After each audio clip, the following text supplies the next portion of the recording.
ओम शांति। ओम शांति। आज की तारीख है 24 मई 2024। साकार महावाक्य। बाबा कहते मीठे बच्चे, देही अभिमानी बाप तुम्हें देही अभिमानी भव का पाठ पढ़ाते हैं। देही अभिमानी बाप तुम्हें देही अभिमानी भव का पाठ पढ़ाते। तुम्हारा पुरुषार्थ है देह अभिमान को छोड़ना। तुम्हारा पुरुषार्थ है देह अभिमान को छोड़ना। बाबा कहते मीठे बच्चे, देही अभिमानी बाप तुम्हें देही अभिमानी भव का पाठ पढ़ाते हैं। तुम्हारा पुरुषार्थ है देह अभिमान को छोड़ना। आज खबर, देह अभिमानी बनने से कौन सी पहली बीमारी उत्पन्न होती है? देह अभिमानी बनने से कौन सी पहली बीमारी उत्पन्न होती है? उत्तर, नाम रूप की। देह अभिमानी बनने से कौन सी पहली बीमारी उत्पन्न होती है? नाम रूप की। ये बीमारी ही विकारी बना देती है। ये बीमारी ही विकारी बना देती है। इसीलिए बाप कहते हैं, आत्म अभिमानी रहने की प्रैक्टिस करो। इसीलिए बाप कहते हैं, आत्म अभिमानी रहने की प्रैक्टिस करो। इस शरीर से तुम्हारा लगाव नहीं होना चाहिए। इस शरीर से तुम्हारा लगाव नहीं होना चाहिए। देह के लगाव को छोड़ एक बाप को याद करो। देह के लगाव को छोड़ एक बाप को याद करो, तो पावन बन जाएंगे। तो पावन बन जाएंगे। बाप तुम्हें जीवन बंध से जीवन मुक्त बनने की युक्ति बताते हैं। बाप तुम्हें जीवन बंध से जीवन मुक्त बनने की युक्ति बताते हैं। यही पढ़ाई है। यही पढ़ाई है। तो देह अभिमानी बनने से कौन सी पहली बीमारी उत्पन्न होती है? नाम रूप की। यह बीमारी ही विकारी बना देती है। इसीलिए बाप कहते आत्म अभिमानी रहने की प्रैक्टिस करो। इस शरीर से तुम्हारा लगाव नहीं होना चाहिए। देह के लगाव को छोड़ एक बाप को याद करो, तो पावन बन जाएंगे। बाप तुम्हें जीवन बंध से जीवन मुक्त बनने की युक्ति बताते हैं। यही पढ़ाई है।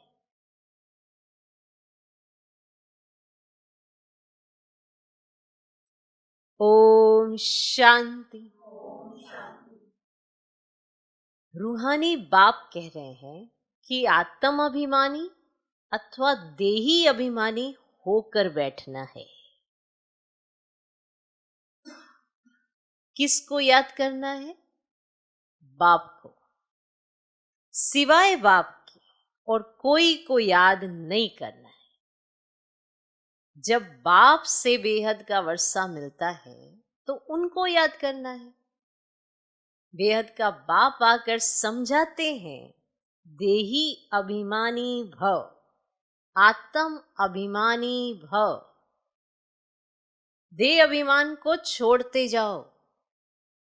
आधा कल्प तुम देह अभिमानी होकर रहे हो, फिर आधा कल्प देही अभिमानी होकर रहना है।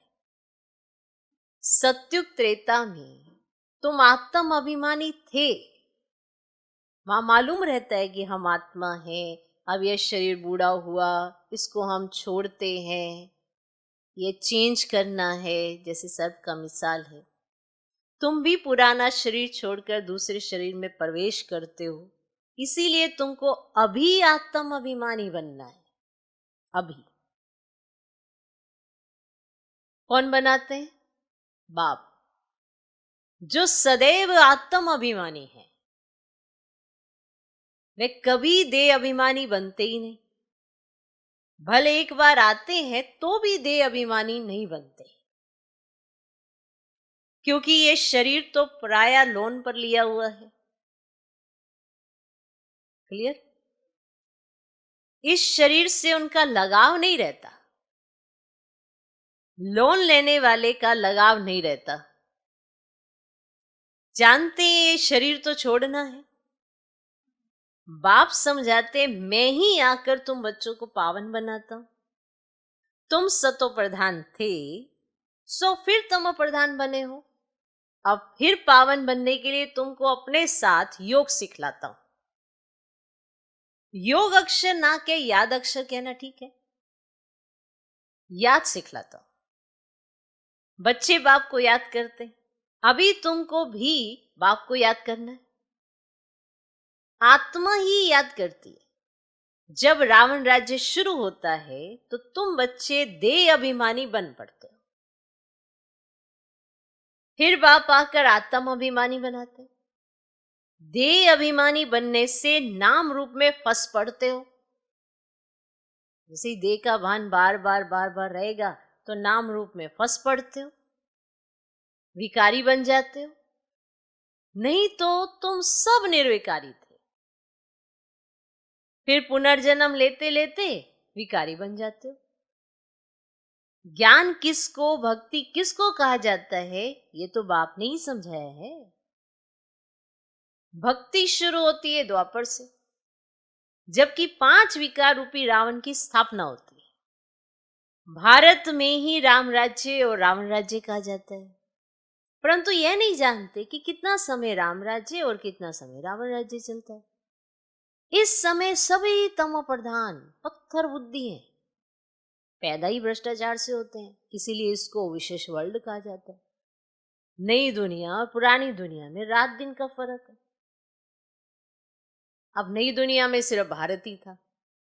भारत जैसा पवित्र खंड कोई बन नहीं सके, फिर भारत जैसा अपवित्र भी कोई नहीं रहता।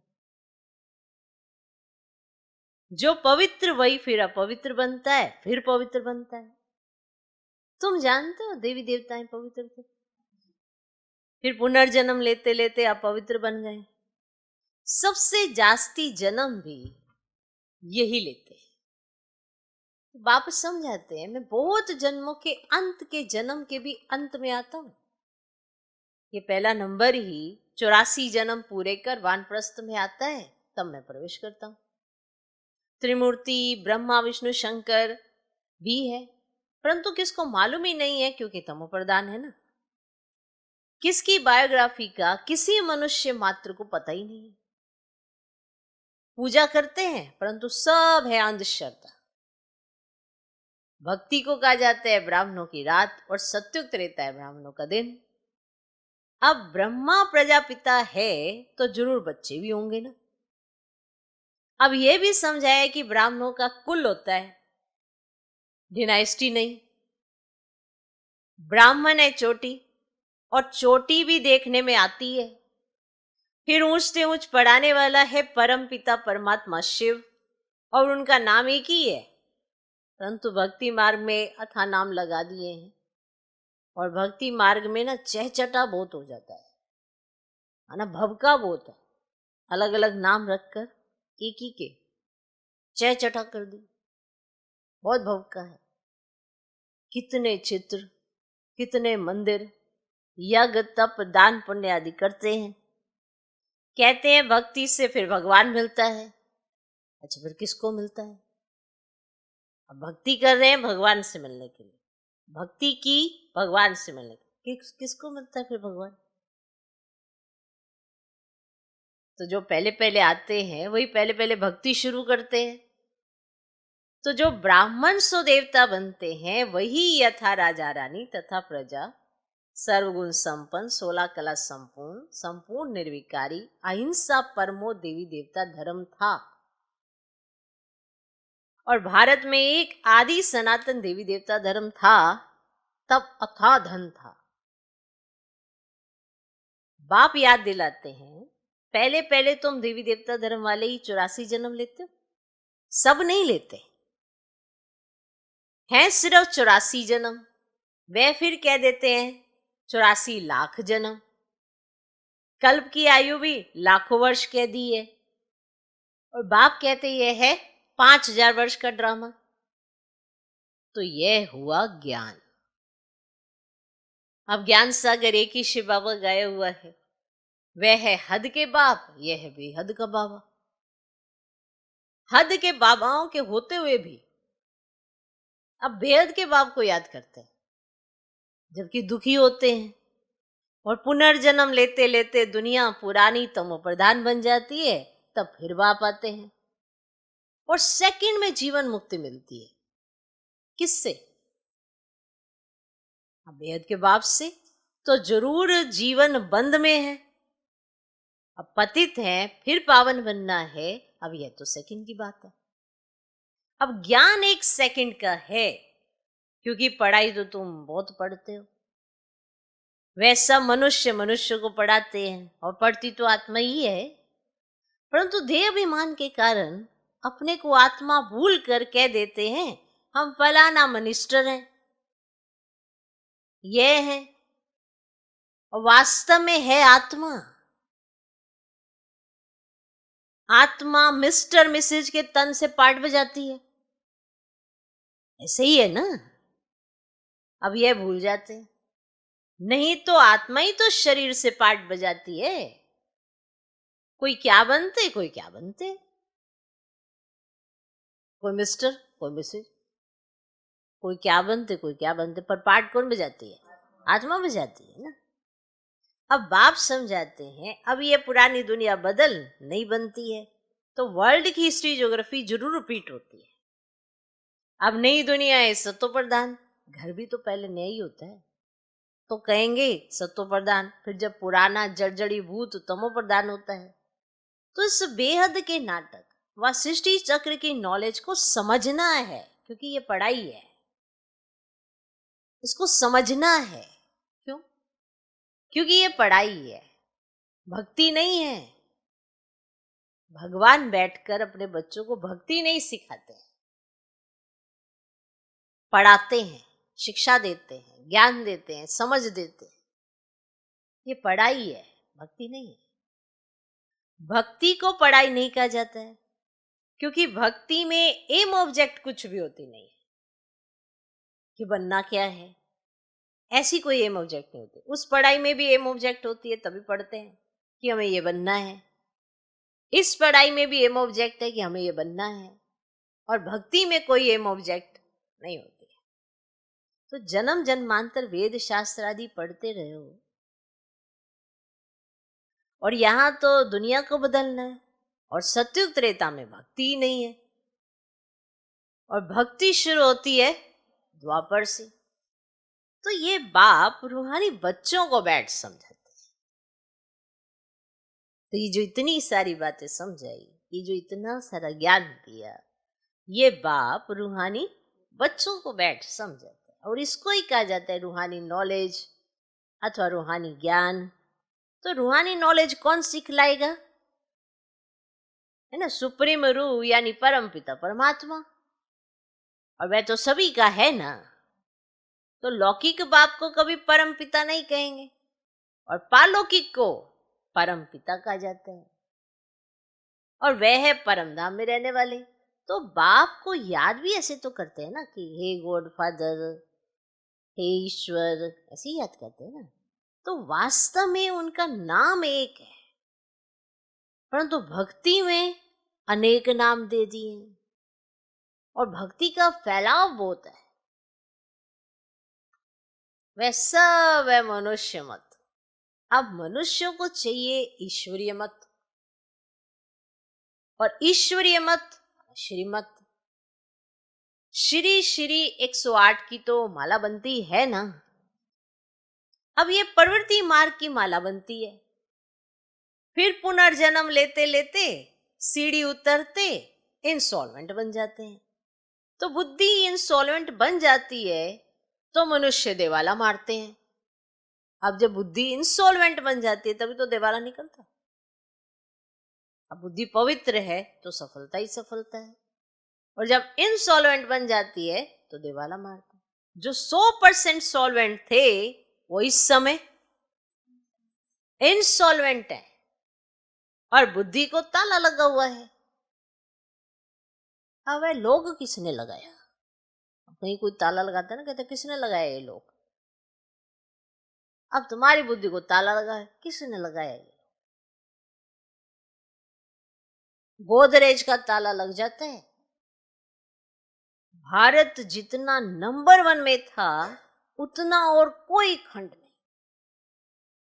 भारत की बहुत महिमा है और भारत सब धर्म वालों का बहुत बड़े से बड़ा तीर्थ है, परंतु ड्रामा अनुसार गीता को खंडन कर दिया है और भारत और सारी दुनिया की बोल है, और भारत में ही गीता को खंडन किया है। तो जिस गीता के ज्ञान से बाप नई दुनिया बनाते हैं और सर्व की सदगति करते हैं, उसको खंडन कर दिया। तो भारत सबसे ऊंच और बहुत धनवान खंड था जो फिर अभी बन रहा है। तो ये उल्टा झाड़ है, इनका बीज ऊपर में है तो उसको वृक्षपति कहा जाता है ना। और बृहस्पति की दशा बैठती है ना, किसकी दशा बैठी है? बृहस्पति की दशा बैठी है ना। तो बाप समझाते हैं मैं वृक्षपति आता हूं तो भारत पर बृहस्पति की दशा बैठती है। माना जब मैं वृक्षपति आता हूं तब भारत पर बृहस्पति की दशा बैठती, ऊंच बन जाते हैं। फिर रावण आया है तो राहु की दशा बैठ जाती है और भारत का क्या हाल हो जाता है। तो वहां तो तुम्हारी आयु भी बड़ी रहती है क्योंकि पवित्र हो, और आधा कल्प तुम 21 जन्म लेते हो, और बाकी आधा कल्प में भोगी बनने से अब तुम बन गए भोगी तो आयु भी छोटी हो जाती है। तो फिर तुम 63 जन्म लेते हो। सोचो, आधा कल्प योगी हो तो कितने जन्म?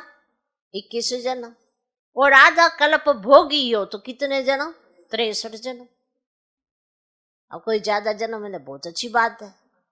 आयु तुम्हारी कमती होती जाती है, बीमारियां तुमको लग जाती हैं और तुम्हें सब कुछ भोगना पड़ता है, तो भोगी हो गए, योगी रहे नहीं। तो समय उतना ही है, 1250 वर्ष, 1250 वर्ष। और आधा कल्प तुम रहे योगी और आधा कल्प रहे भोगी। तो जब रहे योगी तो जन्म कम, आयु बड़ी, और जब बने भोगी तो जन्म जास्ती, आयु छोटी। अब एवरेज आयु देखी जाती है।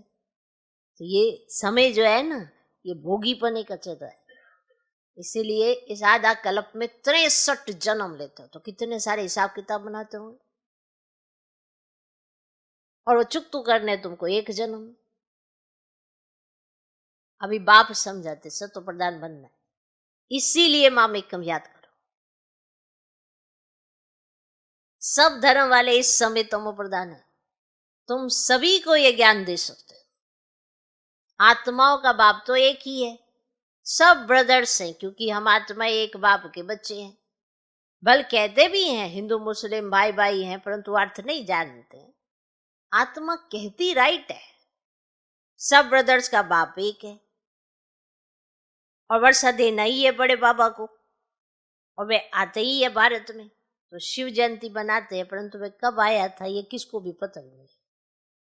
और तुम्हारी युद्ध है 5 विकारों से, तो काम तो तुम्हारा नंबर 1 दुश्मन है।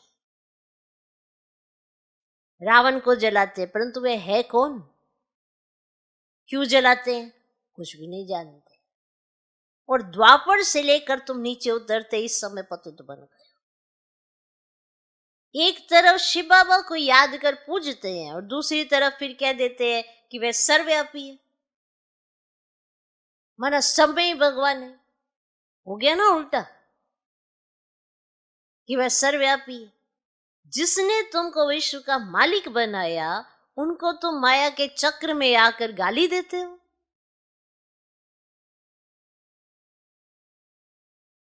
और बाप कहते, मीठे बच्चों, तुम मुझे अनगिनत जन्मों में ले गए हो, मुझे कन कन में कह दिया है। तुम्हारा तो फिर भी हिसाब है 84 लाख जन्म, और मेरे तो तुमने जन्म ही नहीं रखे, अनगिनत, क्योंकि तुमने मुझे कन कन में कह दिया।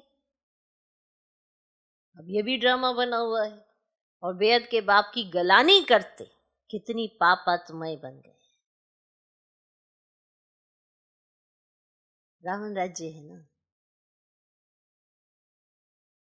ये भी तुम जानते हो। इस समय सब भक्तियां हैं, सबकी सदगति करने वाला कौन है? सचखंड स्थापन करने वाला सबका बाबा है। रावण को बाबा नहीं कहा जाता है। 5 विकार हर एक में है, और विकार से पैदा होते हैं, इसलिए भ्रष्टाचारी कहा जाता है। और देवताओं को कहा जाता है संपूर्ण निर्विकारी। अभी है संपूर्ण विकारी, और देवताएं जो पूज्य हैं वही फिर पुजारी बनते हैं, तो वह कह देते हैं आत्मा सो परमात्मा, और बाप कहते ये भूल है। और पहले पहले तो अपने को आत्मा निश्चय करना है। हम आत्मा इस समय ब्राह्मण कुल के, फिर देवता कुल में जाते हैं। ये ब्राह्मण कुल है सर्वोत्तम कुल, और ब्राह्मणों की डिनाइस्टी नहीं है, और चोटी है ब्राह्मणों की, और तुम ब्राह्मण हो ना। और सबसे ऊपर में है शिव बाबा, और भारत में विराट रूप बनाते हैं, परंतु उसमें ना ब्राह्मणों की चोटी है, ना चोटियों का बाप है। ना ब्राह्मणों की चोटी है, ना चोटियों का बाप, माना ब्राह्मणों का बाप भी नहीं है। अर्थ कुछ नहीं समझते, और त्रिमूर्ति का अर्थ भी नहीं समझते। नहीं तो भारत का कोर्ट ऑफ आर्म्स त्रिमूर्ति शिव का होना चाहिए। अभी तो ये कांटों का जंगल है, तो जंगली जानवरों का कोर्ट ऑफ आर्म्स बना दिया। उसमें फिर लिखा है सत्यमेव जयते। याद है कोर्ट ऑफ आर्म्स? और सत्युग में तो दिखाते हैं शेर बकरी कट्ठे जल पीते हैं। सत्यमेव जयते मना विजय। सब शीरखंड हो रहते, लून पानी नहीं होते। क्या नहीं होते? लून पानी नहीं होते। ये लून पानी क्या होता है? लड़ते झगड़ते नहीं, शीरखंड होकर। यहाँ तो जास्ती लड़ते, शीरखंड कभी कभी रहते। तो सोचो भगवान हमें क्या बनाना चाहते हैं और क्या बन जाते हैं। वहां पे सब शीरखंड, माने जानवर तक शीरखंड होके रहते। तो मनुष्य की अवस्था देखो कैसी होगी। माने इसीलिए तो देवी देवता कहलाया जाता है। पर प्रैक्टिस तो यहाँ चाहिए ना। जिसकी यहाँ प्रैक्टिस होगी शीरखंड रहने की, वही तो वहां जाएगा। इतनी सारी आत्माएं सब थोड़ा वहां चली जाएंगी, सबको थोड़ा वहां स्थान मिलेगा। जितनी भी आपके साथ इर्द गिर्द आत्माएं हैं वो सब सत्युगवासी नहीं है। वो आपको ये द्वापर के बाद मिली हैं, जो आपकी नहीं सुनती हैं। आपको लगता है कि नहीं सुनती हैं, लेकिन वो विकारों में ग्रसित है, इसीलिए वो आपके संग की नहीं है। पर हिसाब किताब द्वापर के बाद आपका उनके साथ रहा है, तो अभी आप चुकतू कर रहे हो उनके साथ। बाकी ऐसे नहीं है कि जो भी इस समय आपके संग है वो सत्युगवासी ही बनेगा। बाकी ये भी अपना भी देख लेना कि मैं बनूंगा कि नहीं बनूंगा। कई बार दूसरों का ही देखते रह जाते हैं ना कि ये तो सत्युगवासी नहीं है, इसके साथ मुझे यहीं पे हिसाब किताब चुकतू करना है, तो फिर भोगना थोड़ा भोगनी है। योग से चुकतू करो ना। मालूम है कि उसके संस्कार तो नहीं बदल रहे, अपने तो बदल के शीरखंड होके डाले। अगर खुद भी लोन पानी होके रहते हैं तो तुम भी सत्युग में नहीं जा सकते, क्योंकि प्रैक्टिस यहाँ चाहिए, तो वहां संस्कार नेचुरली मर्ज होंगे। अगर यहाँ पे प्रैक्टिस नहीं है शीरखंड होके रहने की, तो वहां नहीं उतर सकते। फिर थोड़ा समय जब बीत जाएगा तो उतरेंगे। बहुत जबरदस्त हिसाब है। देखो इस मामले में तो कोई कुछ नहीं कर सकता कि कौन कहाँ जन्म लेगा, लेकिन अभ्यास सभी कर सकते हैं।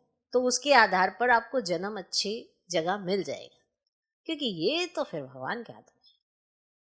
अभी भी आपका जहाँ जन्म हुआ है, आपको कहेगा अरे, पड़ोसी को देख के समझते होंगे कि अरे यहाँ होना चाहिए था, इनके पास तो सब कुछ है। तो क्यों? अभी तो समझ में आ गया है ना कि ऐसा क्यों होता है, किसका जन्म कहाँ, किसका जन्म कहाँ, ऐसा क्यों होता है। अभी तो डिटेल में समझ आ चुका है। तो क्यों ना पुरुषार्थ ही कर लें कि कल को सत्युग में जब जन्म लें तो श्रेष्ठ थे श्रेष्ठ, है ना, बाबा के संग संग। तो उसका आधार भी तो कुछ होगा ना, हर चीज का आधार होता है। तो आपके जन्मों का भी आधार है, और आपके जन्मों का आधार जो भविष्य में आपको मिलने हैं उसका आधार है संगम। और संगम पर जो आपका जन्म है, इस समय नॉलेजफुल है, आपको नॉलेज सारी है, तो आपको पुरुषार्थ करना है। बिना नॉलेज के थोड़ा आप पुरुषार्थ कर रहे हो, इस समय नॉलेज के साथ पुरुषार्थ करते हो। इसीलिए आपका आने वाला जो जन्म होगा वो श्रेष्ठ से श्रेष्ठ होगा। लेकिन अपने कर्मों पर ध्यान देना, क्योंकि साथ साथ हम श्रीमत को छोड़कर मन मत, रावण की मत पर चल पड़ते हैं। मनुष्य मत सहज लगती है तो उस पर चल पड़ते हैं। ओके, तो सतयुग में तो दिखाते हैं शेर बकरी इकट्ठे जल पीते हैं, सत्यमेव जयते माना विजय, सब शीरखंड होकर रहते हैं, लून पानी नहीं होते। रावण राज्य में लून पानी, राम राज्य में शीरखंड हो रहते हैं। इनको कहा ही जाता है कांटों का जंगल। एक दो को पहला नंबर कांटा विकार का लगाते हैं तो बाप कहते काम महाशत्रु है, ये आदि मध्य अंत दुख देने वाला है, नाम ही है रावण राज्य। बाप कहते हैं इन 5 विकारों पर जीत पाकर जगत जीत बनो, ये अंतिम जन्म निर्विकारी बनो। तुम तमो प्रधान पतित बने हो, फिर सतो प्रधान पावन बनो। गंगा कोई पतित पावनी नहीं है, शरीर का मैल तो घर में भी पानी से उतार सकते हो, आत्मा तो साफ नहीं हो सकती। भक्ति मार्ग में कितने ढेर के गुरु, कितने के ढेर गुरु लोग हैं, और सतगुरु तो एक ही है सदगति करने वाला। और सुप्रीम बाप भी है, सुप्रीम टीचर भी है, सुप्रीम सतगुरु भी है, वही तुमको सृष्टि के आदि मध्य अंत का नॉलेज सुनाते हैं। इतनी सारी नॉलेज जो आपको मिल रही है वो बिना बाप के आपके पास कहाँ से पहुंची, किसी मनुष्य की थोड़ा है। इतनी सारी नॉलेज वो आपको सुनाते हैं।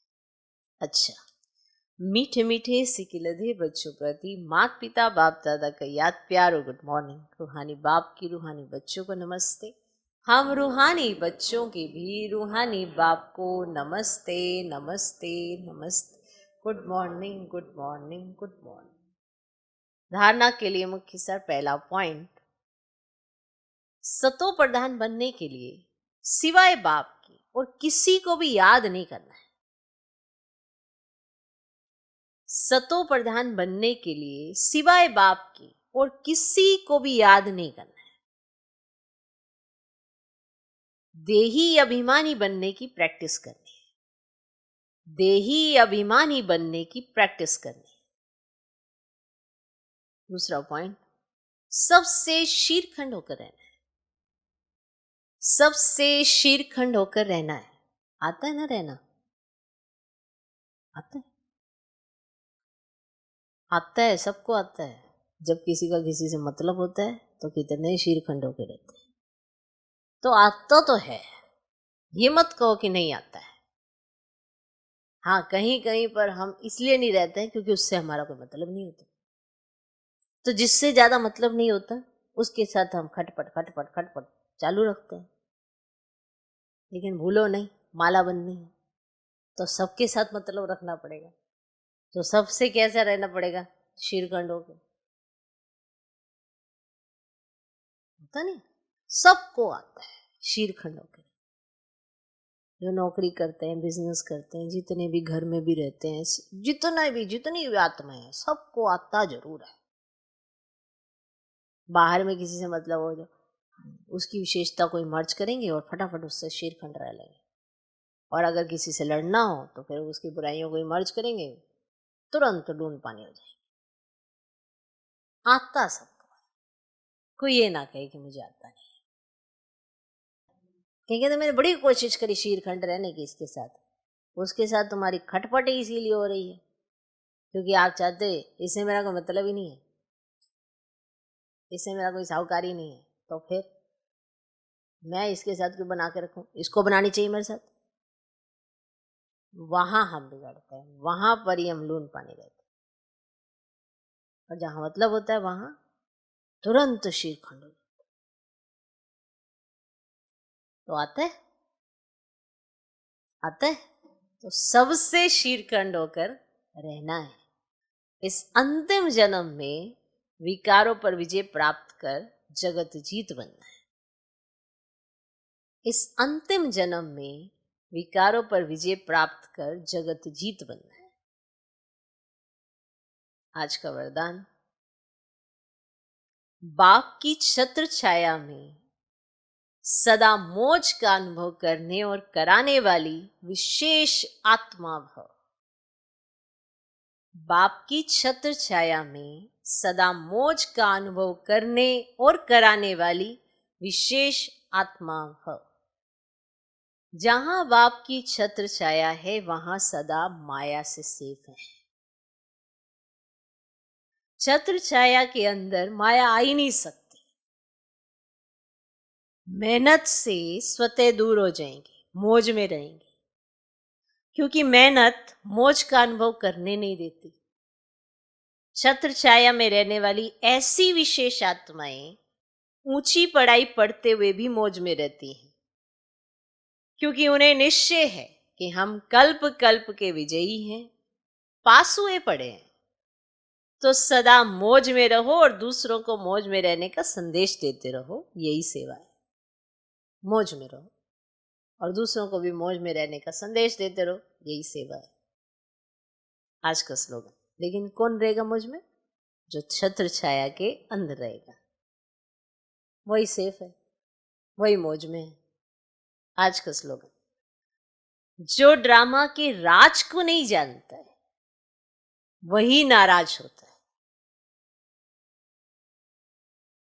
जो ड्रामा के राज को नहीं जानता है वही नाराज होता है। तो हम बड़ी सहजता से कहते हैं, अब नाराज हो तो ड्रामा के राज को नहीं जानते, लेकिन ड्रामा के राज को जानने वाला किसी से नाराज नहीं होता है। ये बात याद रखना। अगर आप किसी से भी नाराज हो, किसी से भी नाराजगी है, माना आपने ड्रामा को नहीं समझा है, इसीलिए आप बड़ी जल्दी नाराज हो जाते हो। इसीलिए बाबा कहते हैं ये ड्रामा के राज को नहीं जानते हैं। और जो अगर आपसे कोई नाराज भी है तो वो भी तो ड्रामा के राज को नहीं जानते, आप भी नहीं जानते, इसीलिए आप नाराज हो, इसीलिए दूसरे वाला नाराज है। तो अगर आप नाराज नहीं रहते हो, माना आपको ड्रामा पर पूरा निश्चय है, बाप पर पूरा निश्चय है, और आप ड्रामा के हर राज को जानते, इसीलिए आप किसी का दोष नहीं निकालते हो। ये तभी होता है। अगर आप किसी का दोष निकाल देते हो तो आप नाराज हो ना। तो अगर आप किसी का दोष नहीं लगाते कि उसको तो कुछ पता ही नहीं है, तो जब पता ही नहीं है तो फिर क्यों नाराज होना।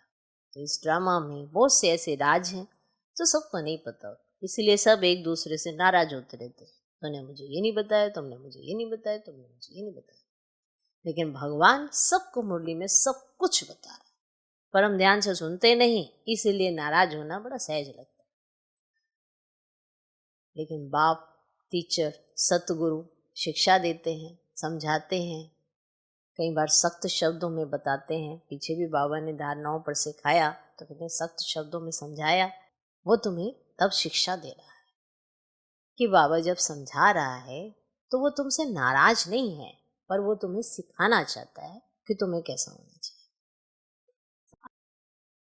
तो जो ड्रामा के राज को नहीं जानता है वही नाराज होता है। तो चेकिंग किसकी करो? अपनी। हम पढ़ने आए हैं, हम सुधरने आए हैं, हम बनने आए हैं, तो हमें देखना है कि हमें क्या करना है। ओके, ओम शांति।